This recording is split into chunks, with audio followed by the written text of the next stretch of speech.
Cuando era un monje principiante, Martín Lutero comenzó a predicar de mala gana y solo en obediencia a la cabeza de su monasterio. Predicó primero en el comedor del claustro en Erfurt y luego en la pequeña iglesia del claustro en Wittenberg. Pero luego de la publicación de las 95 tesis, empezó a predicar en alemán y con una pasión y valentía que provocó que en poco tiempo sus sermones fueran muy populares. Estaba predicando la palabra de Dios.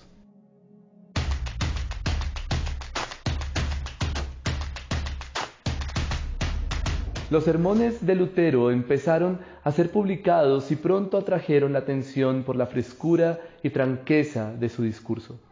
Su amplia circulación extendió la influencia de Lutero más allá de las fronteras de Alemania. Movieron los corazones y agitaron las conciencias de la gente. Pronto se hizo evidente que este hombre, por el poder de sus palabras, estaba iniciando una nueva era en la historia de la Iglesia. La palabra eclipsada.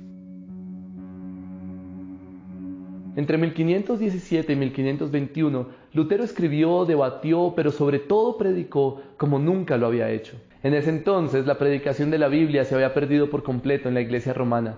Los sermones habían sido reducidos a cortas homilías en latín, un idioma extranjero para una población sin educación. En la Iglesia romana, lo que ocupaba el lugar central era la misa, no la predicación. Así la misa era mostrada como el principal medio de gracia y la predicación de la palabra había sido eclipsada. Lutero entendía que la santa palabra de Dios estaba siendo descuidada y se lamentaba diciendo: La palabra de Dios ha sido silenciada en las iglesias, dejando solo las lecturas y los cantos. Este es el peor abuso. Una congregación cristiana jamás debe de reunirse sin que se predique la palabra de Dios y haya un tiempo de oración, no importa lo breve que sea la reunión. Por lo tanto, cuando la palabra de Dios no es predicada, más vale que uno no cante ni lea, o mejor, que ni se reúna. El despertar de la predicación bíblica. El único objetivo de Lutero era presentar el Evangelio exponiendo las Escrituras. En la Pascua de 1519 comenzó la continua exposición de los Evangelios y el Génesis. En 1520 comenzó en latín y luego continuó en alemán una colección de sermones sobre las lecturas del leccionario del día. En 1521, de camino a Worms para asistir a la dieta, no pudo escapar de las multitudes. En Erfurt la iglesia estaba tan abarrotada que temían que se cayera. En Zwickau el mercado estaba atestado por 2.500 oyentes ansiosos y Lutero tuvo que predicar desde una ventana. Fue Lutero quien puso el sermón en el protestantismo en el lugar de la misa, y así hizo que la predicación fuera la influencia más poderosa en las iglesias de la Reforma. Y Lutero vivió esta verdad. Por ejemplo, en 1522 predicó 117 sermones en Wittenberg y 137 sermones al año siguiente. En 1528 predicó casi 200 veces y en 1529 tenemos 121 sermones. La mayoría de los domingos predicaba 2 o 3 veces. Él mismo admitió que predicaba hasta 4 veces el domingo. Además, normalmente predicaba al menos 2 o 3 veces durante la semana, a veces más. Durante los feriados religiosos, predicaba 2 veces al día. Su dedicación incansable a esta labor se puede apreciar en el número sorprendente de sermones que predicó: 7.000 entre 1510 y 1546. Eso equivale a unos 200 sermones al año, o a 4 por semana. Así que el promedio nos dice que, a lo largo de su ministerio, Lutero predicaba un sermón cada 2 días. Alrededor de 2.300 de estas exposiciones bíblicas están registradas de forma escrita hoy. Cada vez que Lutero viajaba lejos de su hogar en Wittenberg, le pedían que predicara, y él siempre aceptaba sin importar su nivel de cansancio.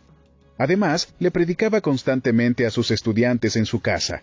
Incluso en el año 1528, un año marcado por la peste negra, Lutero predicó unos 200 sermones.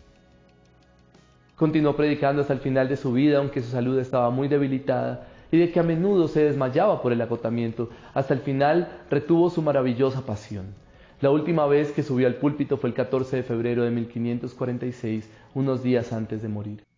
Pero ¿cómo predicaba Lutero? Con la ruptura del sistema medieval de la vida cristiana, se tuvieron que rescatar los principios bíblicos sobre la Iglesia y el cristianismo en general. Y en Alemania, la tarea recayó en gran medida sobre Martín Lutero. Uno de los aspectos fundamentales sobre los que se restauró la Iglesia fue en la exposición de las Escrituras. Lutero fue un expositor de la palabra de Dios. Él consideraba que la predicación era el pináculo más alto del llamado al ministerio. Casi todos los sermones de Lutero fueron expositivos. Le gustaba predicar libros enteros de la Biblia. El objetivo principal de su predicación era familiarizar a la congregación con las grandes verdades de la Biblia y especialmente proclamar a Cristo como el Salvador. Charles Spurgeon dijo sobre Lutero: creo que Martín Lutero habría enfrentado al mismo diablo sin temor alguno, y sin embargo, él mismo confesó que sus rodillas solían temblar cuando se levantaba a predicar. Temblaba por temor a no serle fiel a la palabra de Dios. En sus cartas y conversaciones, Lutero expresó sus puntos de vista sobre la predicación. Consideró el sermón como la parte más importante de la adoración, pero insistió en que debe estar arraigado y extraer todo su sustento de las Escrituras.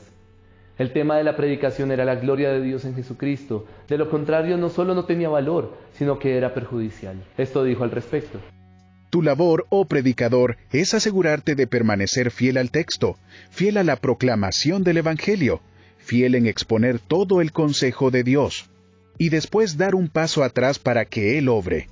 No debo tratar de engatusar y persuadir a las personas con mis técnicas para hacer que ellos respondan. Predico la ley, predico el Evangelio, y el Espíritu Santo se ocupa de que el ministerio de esa palabra dé fruto. Para Lutero, el propósito de la predicación era aplastar a los que se creían justos, y habiendo hecho eso, señalarles la promesa de Dios en Cristo. Ese movimiento de la ley al Evangelio, de la ira a la gracia, era el núcleo de la vida diaria del cristiano, y por lo tanto debía encarnarse y facilitarse mediante la predicación de la palabra. Fred Musser escribe: Martín Lutero es famoso como reformador, teólogo, profesor, traductor, autor prodigioso y polemista. Es conocido como compositor de himnos, músico, amigo de los estudiantes, mentor de pastores y pastor de innumerables ministros y laicos. No obstante, se veía a sí mismo primeramente como predicador. En efecto, Lutero escribió bastante, pero nunca puso sus obras escritas al mismo nivel que su proclamación de la palabra de Dios. Un día dijo sobre el llamado a predicar: los predicadores no tienen otro oficio que el de predicar al sol brillante, Cristo. Que se ocupen en predicarlo, o que guarden silencio. Para Martín Lutero no existió un llamado más alto que el de predicar la palabra de Dios al pueblo, y a la altura de ese llamado vivió. ¿Y tú, qué piensas? ¿Crees que la Biblia está siendo opacada en la predicación de hoy como sucedió durante la Edad Media? ¿Cuál es la lección más grande que puedes incorporar a tu vida cristiana después de conocer la forma en la que Lutero veía la Biblia y la predicación? Déjanos tus comentarios y suscríbete a nuestro canal para ver más contenido como este.